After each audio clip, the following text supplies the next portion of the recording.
Hello, everyone, and welcome to another episode of SaaS Showdown, the podcast where we talk about anything and everything SaaS management. I am Rose Layton, and this is my colleague, Colin McCarthy. Great to be back with another episode, Rose. Yeah. And so today we're talking about something that relates to something that we talked about last season. So last season, episode 2, we talked about the sort of wave of layoffs that were occurring both in Silicon Valley, but just sort of like in general. And we talked about the impact of that. We talked about some of the IT implications. And everything kind of comes around full circle, doesn't it, Colin? Yes, it does. Sooner or later. Yes, it does. Yeah. Sooner or later. Yeah, sooner it comes for you. So today we're going to talk about what it's like to be job hunting in a SaaS-Forward IT environment, right? So like, obviously, like, Colin and I are a very specific breed of IT person. We work with a very particular type of organization. I think the job market is pretty difficult right now. Would you say? Yes, it is, and I've experienced that firsthand in the last few months. Colin, do you want to share a little bit about what happened? So yeah, as anybody who looks at my LinkedIn profile will see that my role was eliminated in June of this year. The large company I was working for did a reduction in force action, like many companies were doing, and I was one of those names on a probably a very long and very complex spreadsheet. So for the first time in my life, I found myself unexpectedly looking for work. And there's, the old adage, it's easier to find a job when you have a job. And it has turned out to be relatively stressful, disappointing, depressing. You get despondent. You have moments of franticness, jubilation, excitement. I'm not laughing for the audience. Like, I'm not laughing because I think it's funny. I'm laughing because a year ago I was in Colin's shoes.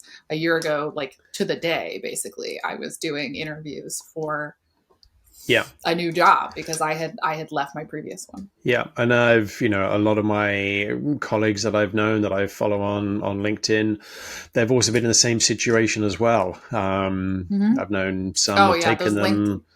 Those LinkedIn posts are just like, I mean, it's like all the time. Yes, yeah. I think I had almost 23,000 views of my LinkedIn post, and I had about 200 and something reactions and about 70 comments. Yeah, it was great. And you have a fairly impressive job title too. So like you were head of global IT. So like that's yeah, and I'd been at the company for 13 years, 10 years of that as the agency had grown. It had grown from one office and 60 people into 22 offices and 3,000 people. So, and a lot of those people had moved on to other companies, and I was still connected with. So that part was very nice. But the whole process. So I have a question for you though. So like when I see people's LinkedIn profiles or like LinkedIn posts about leaving or being laid off, I feel like a lot of people are saying like, I'm just going to take a little bit of time for myself, figure out what comes next, right? Did you take a little bit of time for yourself, Colin? Everybody told me to take some time, and I was do as I say, not as I do. Yeah. And I was let go or told the news on a Friday, and obviously I was sort of my life had been revolved around projects and calendar invitations and set tasks.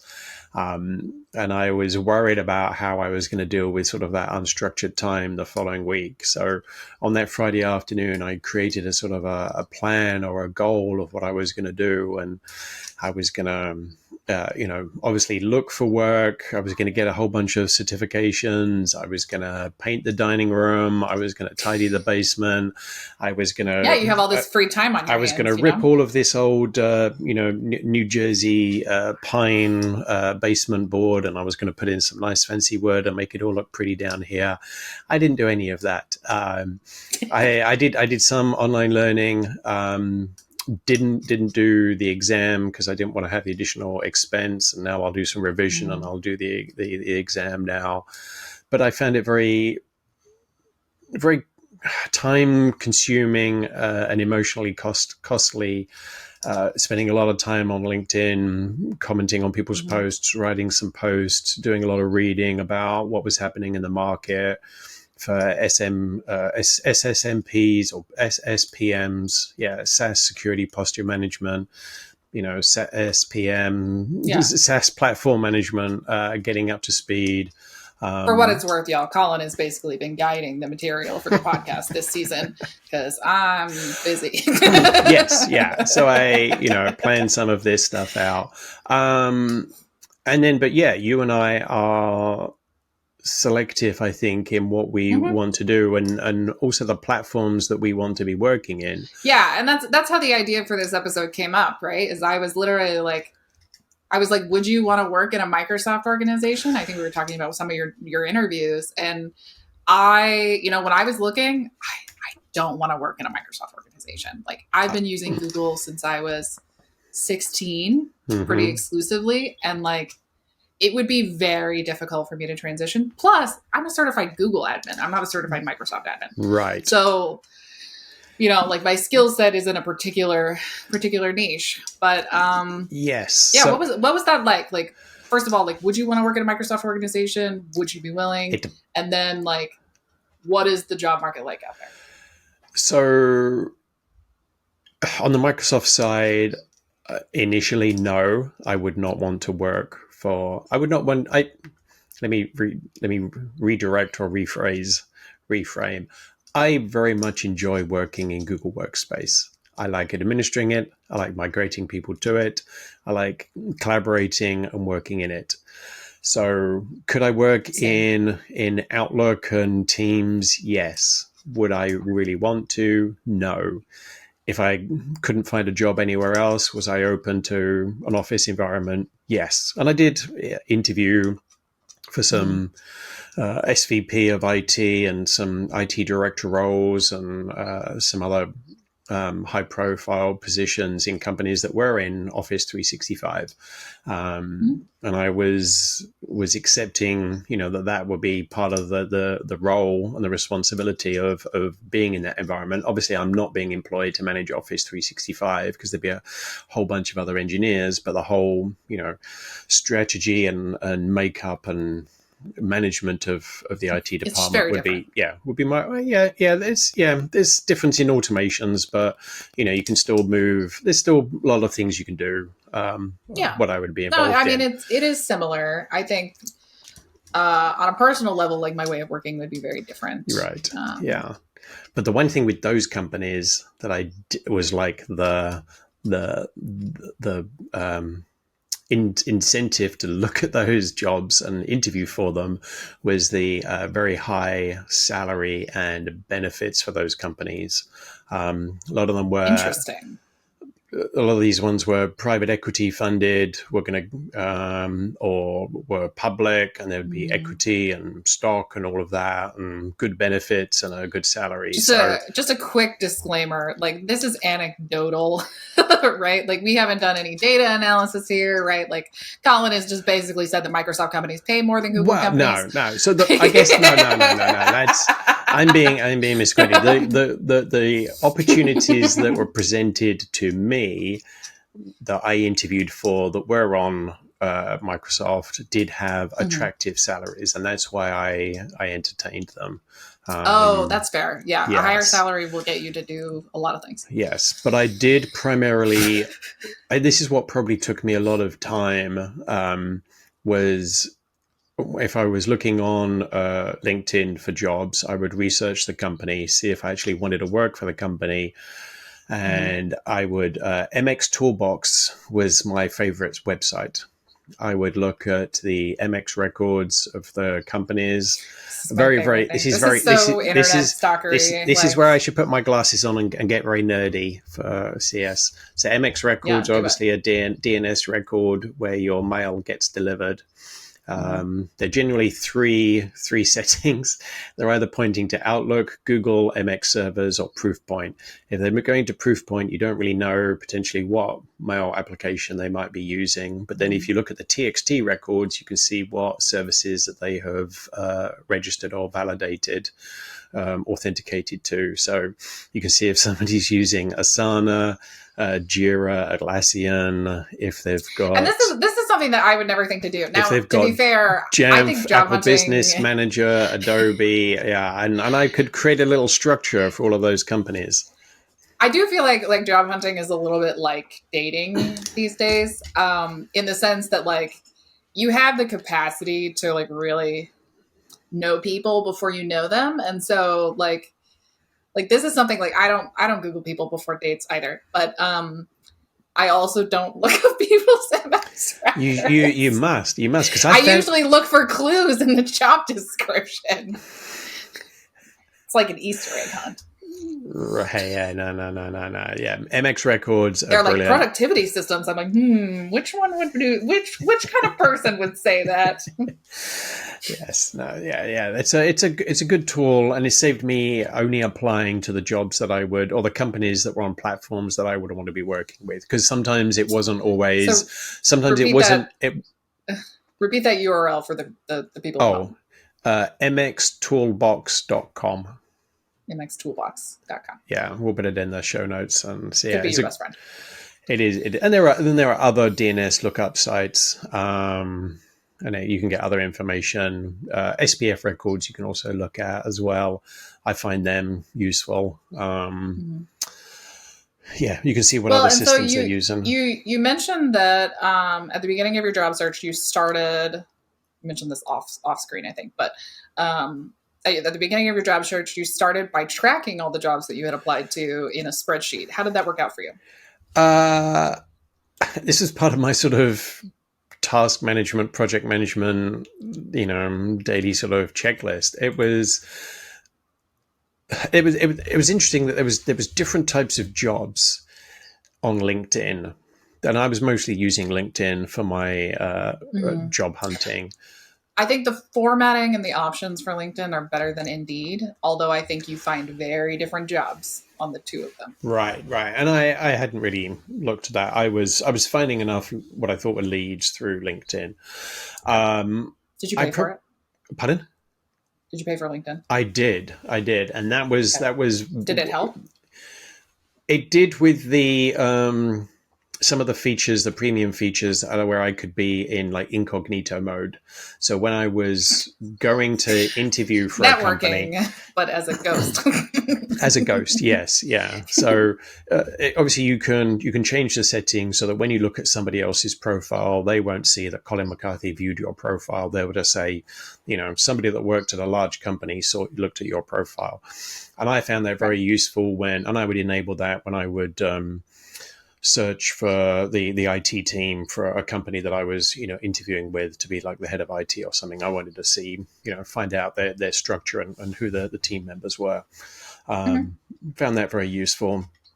Yeah, I did have a really good sheet, tracked all the jobs that I applied for, and then, would apply used a lot of the easy apply button in LinkedIn to apply to throwaway jobs that, I might apply to just to sort of feel like I was applying to everything that I could. Making progress, right? So I was making progress. I did get very annoyed, and I actually saw somebody posted about this, a recruiter posted about this on LinkedIn. He said, would you either be smothered in honey and covered in fire ants, or would you like to upload your resume to another Workday site when applying for a job? And I would go, having had to sign in. You have to create an account for so many companies' Workday sites. Mm-hmm. and then sign into it. Then it says upload your resume. You upload your resume, and then you have to spend the next half an hour And then you have to re-editing it correct all. You have to everything. correct it Yeah, because all. it doesn't know what Yeah, formatting yeah. is. Yeah. So, and then Oh you my have to God. Yeah, it's consider, the like, worst. you know, do I want to do a special resume? Do I want to do, you know, is there something I want to highlight in my experience? Do I want to do a special cover letter? Do I just want to do sort of a blanket one and just change some of Ooh. the Did you use names? ChatGPT to write your cover letters? No, no. I use Really? wife. I You wrote use them by hand? no, I use GTP. Uh, she, she was a lot better. Yeah, she helped write a cover letter, and then I edited a few bits, and then used that. So that was very helpful. Um, God, I hate writing cover letters. yes, yeah, Actually, so if a job requires a cover letter, I just don't apply. yeah. It was. I was. I am happy to submit examples of my writing if they need to see my writing, my technical writing, my regular writing, anything like that. Yeah, But like yeah. I will not write a cover letter. Yeah, yeah. There was one job that I saw was for a non-profit being, and it was in New York. It was an admin of their Windows environment, so it would be on Office 365. Salary Mm-hmm. was amazing for a non-profit, and they did stipulate we will only consider applications that contain a sincerely heartfelt written cover letter. And I thought, well, I'm not. I I don't think really the want. I thing don't is, really want to do creative writing to get a role. But yeah, like this is not a college entrance essay, like you're not going to spend a month on this. no, no. I think the thing is like I understand what they're trying to accomplish there, Yeah, right? yeah. They wanted to Right. They're get trying hot. to like screen out the garbage, right? Yeah, and they Because wanted. people do that. They easy apply on LinkedIn and like they're not even close, Yeah, and that obviously right? was a non-profit. They wanted somebody very much in line with their beliefs and that. So, but that was Whatever. unique. That was one of the unique things I found. I would have Before I just written forget, that prompt right into ChatGPT. yeah, yeah, that would have been a good way. See what it comes up with. Yeah. Then it would. I knew that it wouldn't sound like me, so I didn't use any of the Chat GTP stuff. The one thing I will mention, the other unique thing I found before I forget, Mm-hmm. MX Records. In all of my Mm-hmm. searching of probably about 30 or 40 companies looking at their MX Records to see what platform they're on, I found a company using Zoho Office.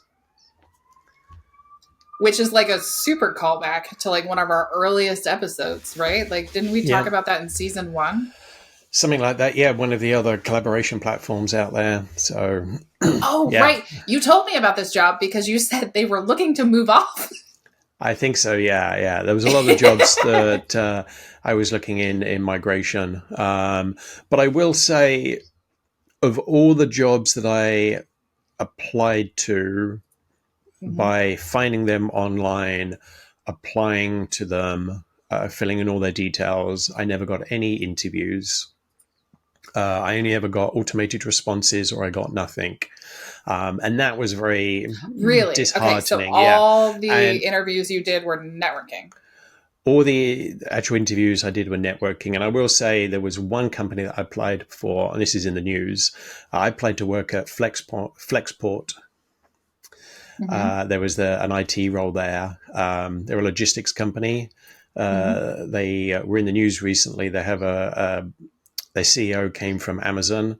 The CEO had to stand down, I think, but one of his last announcements was withdrawing 75 job offers they had made to people because the company was scaling back. So I'm glad that even though I You weren't applied one for of the that, 75, no, right? no, well, I Yeah. applied but didn't hear anything from that company. So that was strange. And I applied for a job That would have that been such a bummer. Like, wow, to get a job offer and have it rescinded. the the other, yeah, that would be terrible. The other strange thing is I applied for a job and a friend got it. Awkward. They were they were already in in the interview process, and I was chatting with them and said, "Oh, I applied for this job." I said, "Oh, I interviewed with them for ages ago," and then and lo and behold, they ended Was it up a getting friend the from your job. previous company or was it a friend from a different company? It's part of our SaaS better IT Oh, like our, universe. our, our Yeah, network yeah, group. yeah. Oh, So that's so funny. yeah, so that was and they had spent 6 months, I think, looking for a role. So I was very happy Well, they I mean, got good for one, and them. and, Good and for them. Yeah. they were let go earlier on in the year. But yeah, the only interviews I got were through personal connections. I did have quite quickly after I had put the post up, probably a couple of weeks, an old Right. Yeah. You colleague. probably had people reaching out all the Yeah, time. I had a few people reach out. This actually makes me regret. So, like, when I quit my job, I did not post on LinkedIn. I think I mentioned this off camera because, like, I wasn't happy about it. Like, I left because I wasn't happy, and so like I didn't really want to talk about it. And so I didn't post on LinkedIn until I started a new job. Right. And I feel like I might have missed an opportunity there because we do have some really incredible people in our network, and I'm connected to, I mean, some. Yeah. All of this has shown me the power of that network. And there's a couple of other of my colleagues were also let go as well, a couple of weeks after I was. Mhm. And they've, been working to utilize LinkedIn. And I've spoken to my old previous team and said, advise that they build up their network and their profile on LinkedIn.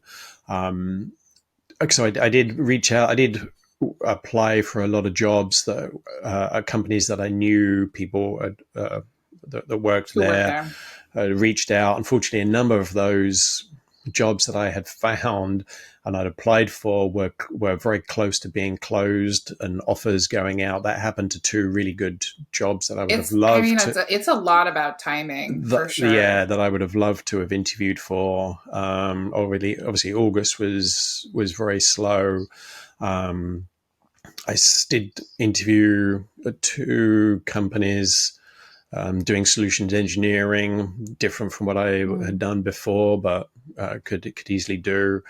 Those interviews I got because I reached out to contacts there that made sure my application got looked at, and I had a screening interview with a recruiter, and then spoke to the hiring manager.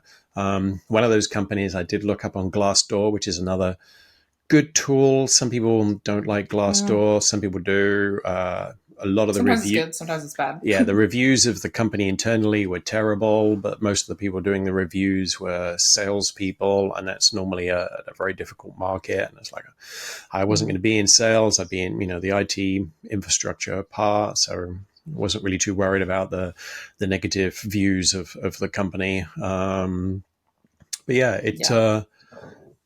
Wait, I had a question for you. What was my question? Oh, um, so obviously you were a manager at your previous job. yeah. Were you mostly looking for senior level IC roles, or were you also looking for management roles? Like, what was the sort of breakdown there? I probably 50-50, I think. Mm. A lot of the roles that I'd applied for were director, reporting into somebody, a senior director or the CIO, Mm. even a senior manager for in solution engineering. Yeah, That would manager have, titles are very different from org to org. yeah, It depends on how yeah, big it and is, it's and like, yeah, and I couldn't. These were different organizations. I came from advertising that has, one structure. I've got a friend who works in banking. He has a completely different structure. He went from being an SVP to a director, and I was like, oh, that's like, that's weird. it's like a director role is lower than an SVP in our world. And he said, oh yeah, every world's got their own. So I was really looking at the role and responsibility and also the benefits that you would get, because we end up having a lifestyle, and we have a monthly or bi-monthly Yeah. salary coming in, and I was looking to match or expand on that.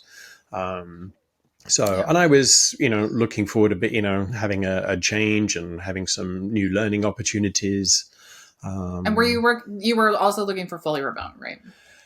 Yeah, but two of the jobs that I interviewed for were hybrid in New York, going Hybrid in the in, city. yeah, 3 days a week. So, which I'd be fine Yeah. with. One of them had catered lunches, and Yeah. I will work for I'll do a food. lot of stuff for free food. Yeah, yeah. So, and that's the one thing I've missed from going into the city. I haven't gone to Go Curry, which I like. If you're in New York City, I do like a Japanese Go Curry. I have to check it Yeah, out the next time I'm in New York. yeah. Been in But New York in yeah, ages. it would have been a balance and something new. But Mhm. yeah, and I had some people reach out, did a bit of contracting work, some consulting, a lot of discussions, had a few Oh, so you did freelance coffees, while you a were little bit. jobless. Yes. Yeah. Yeah. Yeah. Okay. And there were some opportunities there, and I'll carry on fostering those relationships and advocate for Yeah, why not? their platforms and utilize them. But yeah, through my LinkedIn network, was able to reach out to a contact at a company, put me in touch with the CEO and the CTO, had a few conversations, and they Mhm. they decided to buy me. I say they decided to buy They me decided to put a ring on it. because the analogy that I use with them in a very candid conversation is I felt like a used car because everybody was coming along and like kicking the tires, but nobody had ever decided to like drive me off the lot. There was a lot.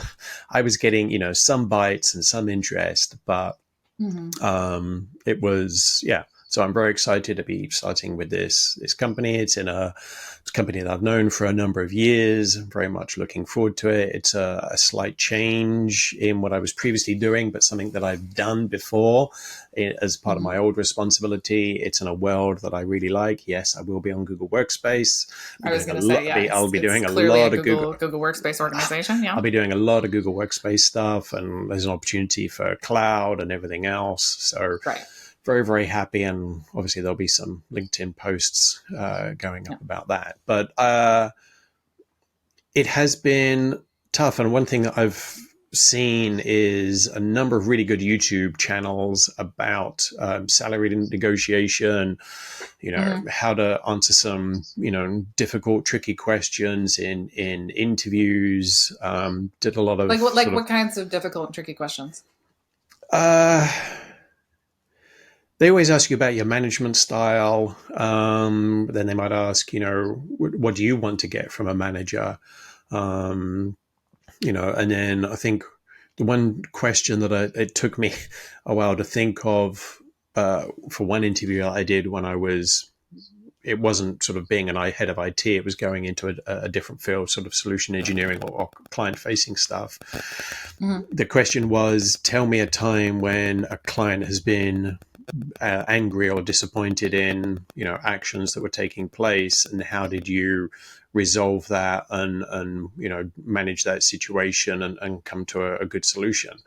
And I had to think very, very hard because I couldn't remember over sort of 13 years anybody really being unhappy or dissatisfied about the IT that we had provided and the projects that we had done, because Oh, they'd all been really? very, I mean, very that's impressive. That's rather yeah. impressive. So I had to sort of I've mostly use had users who are ornery for the sake of being ornery.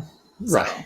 Right, yeah. So, but this was looking, this was changing into a client-facing role or interviewing for a client-facing role. So they wanted to know how you would deal with that, and Right. there was a situation in the past that I could bring up and talked about that. But yeah, it does. Yeah, there's some really good resources out there to learn about, how to best present yourself. Mhm. You know, I think the thing I learned too when I was interviewing, and even like when I interviewed in previous jobs before that, it's you need to be very aware of your strengths and your weaknesses going into a job interview. And it's good if you prepare examples of good and bad things that have happened to you in your career, yeah, yeah, right? yeah. There'll Whether always be you the caused them, whether somebody else caused them, like whatever it is. Because I think a lot of interviewers and employers, they want to know, first of all, that you can get the work done, right? Which is the successes piece.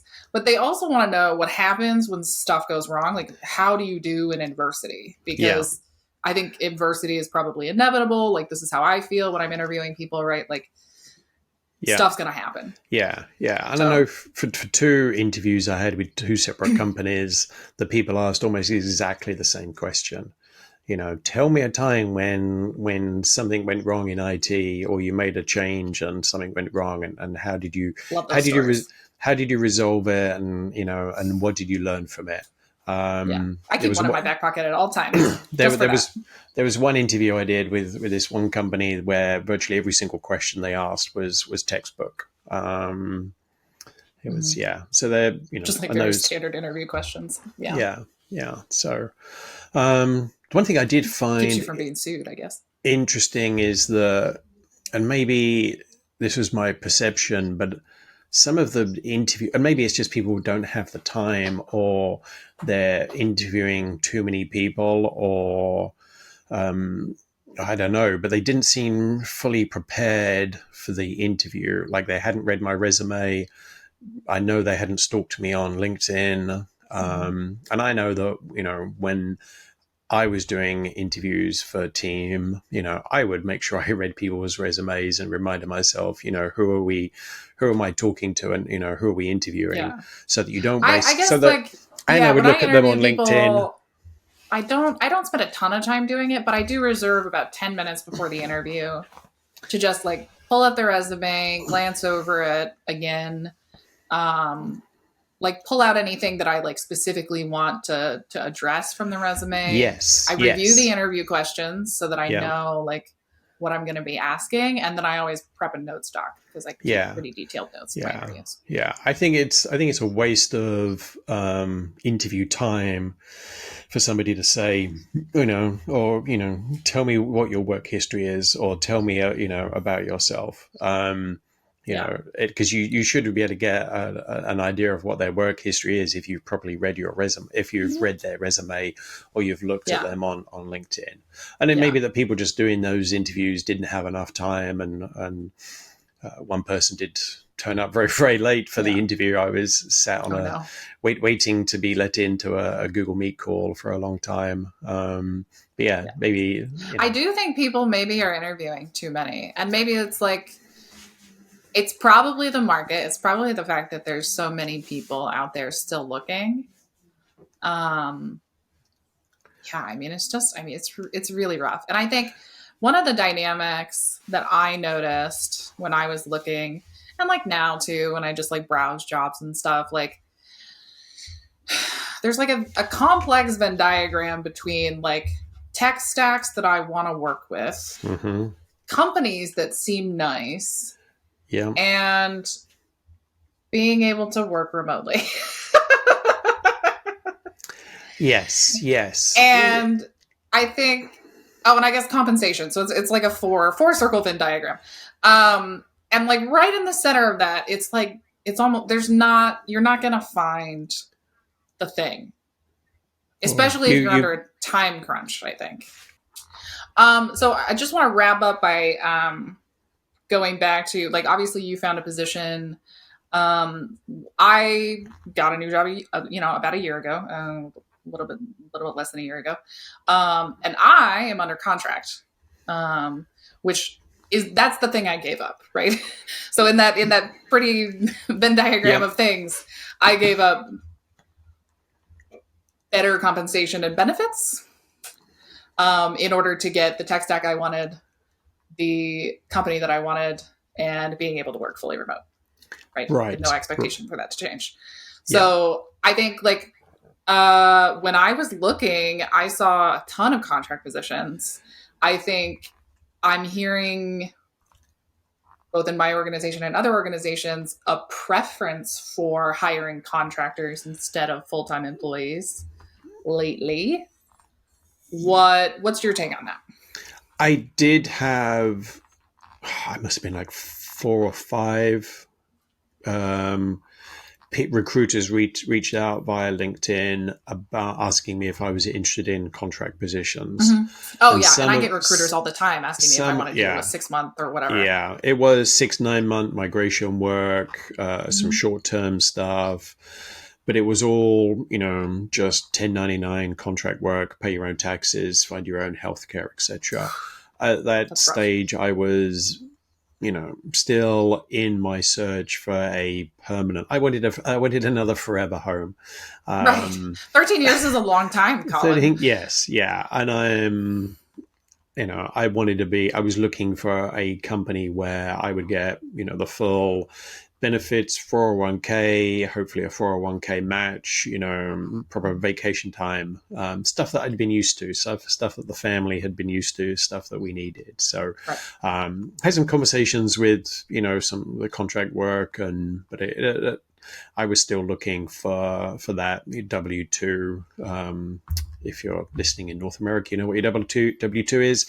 If you're listening overseas, you have no clue what we're talking about. But yeah. Your papers. They're papers Yes. for stuff. Your tax stuff.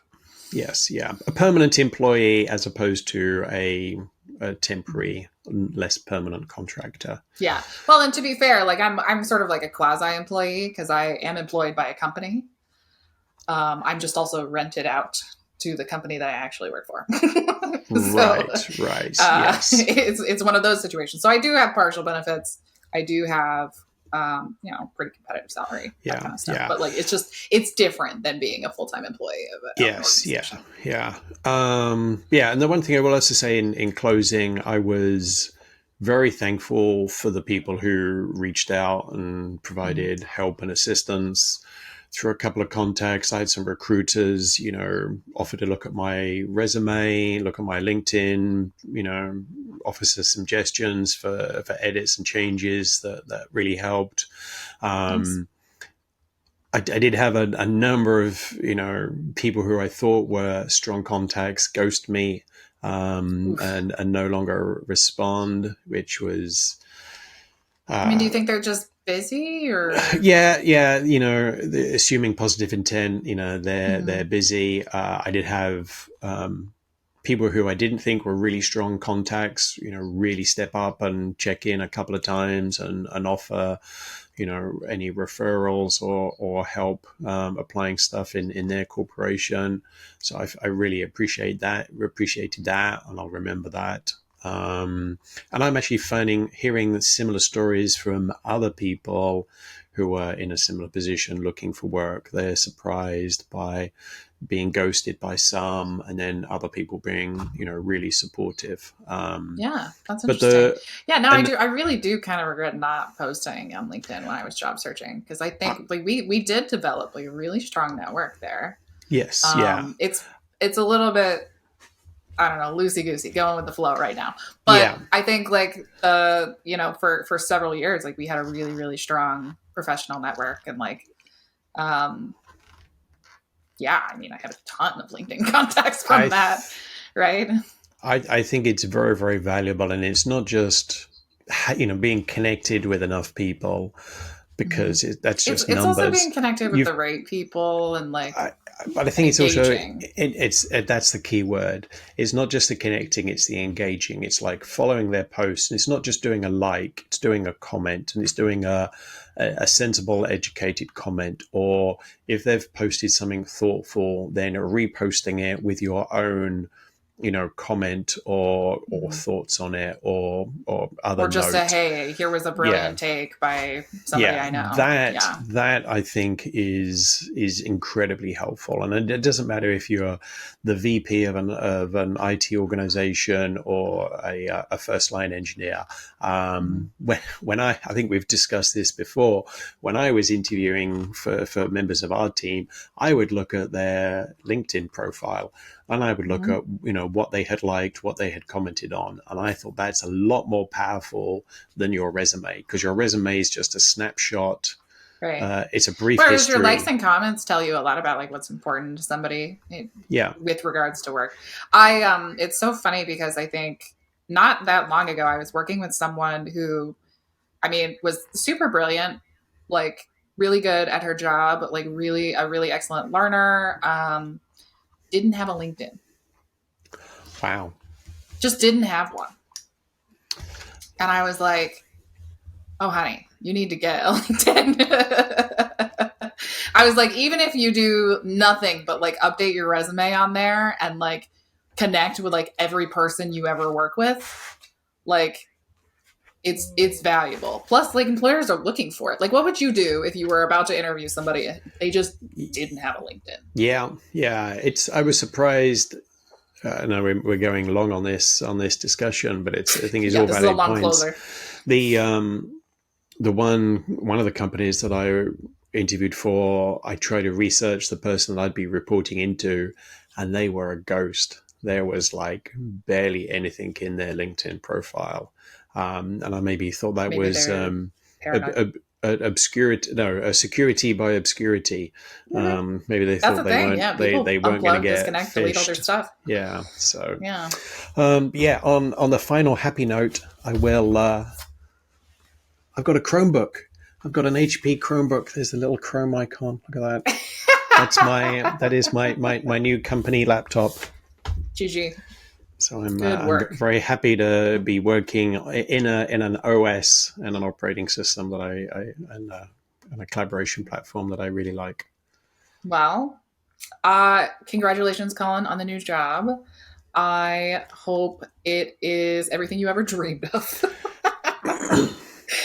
It sounds trite, but like, yeah, I hope you enjoy the new job. And I know, like, yeah, for all the job hunters out there, um, it's tough, man. It's really tough, but like I agree. Like you tend to get jobs these days by knowing people. So don't be afraid to reach out. Yeah. Anybody listening can reach out to me, find me on LinkedIn, and I was gonna say, yeah, you can definitely connect with both of us on LinkedIn. yeah. We'll put our LinkedIn profiles in the comments section. I think I'll also include a couple of links to good resources. They were sort of there's one girl on YouTube Shorts does little snippets of useful stuff. Yeah, it was just that'd be sort of good. We'll positive include that reminders of in the description. what to do for interviews and that. But yeah, Yeah. good luck for Especially if everybody you else. haven't interviewed in like 13 years. Yes, yeah, good. Anyway, and it was for a very, very different role back then. Yeah. It was just an IT support engineer. A lot easier to recruit for than a VP of IT. OG help But yeah, desk. Yeah, it's a very different interview. yeah. Good luck to everybody else out there. You will find your new forever home. Mm-hmm. Stay strong. Produced by the tabGeeks Network. Enjoy all of our shows on YouTube at youtube.com/tabgeeks. Join our exclusive, free, no sponsors allowed Slack community and sign up for our newsletter at tabgeeks.com.